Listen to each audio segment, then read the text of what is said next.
कहरनवा तू हुए हो पापा बेटी आपन तेजेल हो।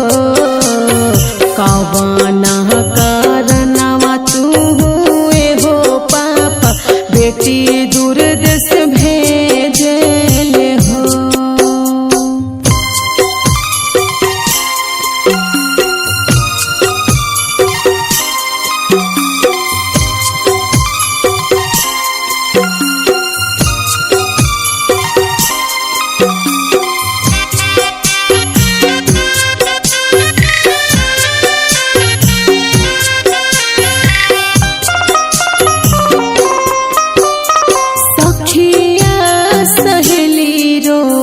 बीचे आंगनैया बिलखी बिलखी रोवे दुआरा पभैया।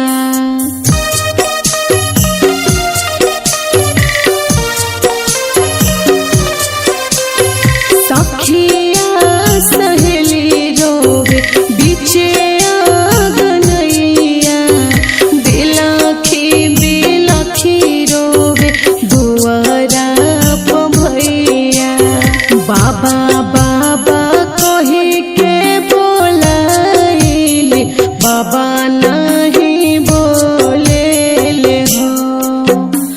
बाबा बाबा कही के बोलाइले बाबा नहीं बोलेले हो। कवने करनवा तुए हो बाबा बेटी आपन तेजेल हो।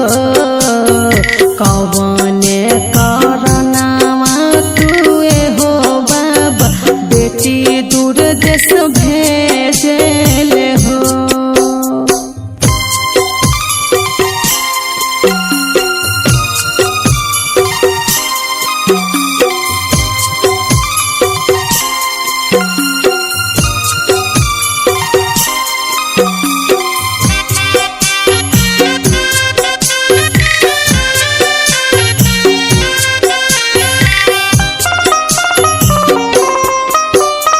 बचपन से रहनी माई तोहरे हम गोदिया दूसर घरे भेजत काहे लगई के हर दिया।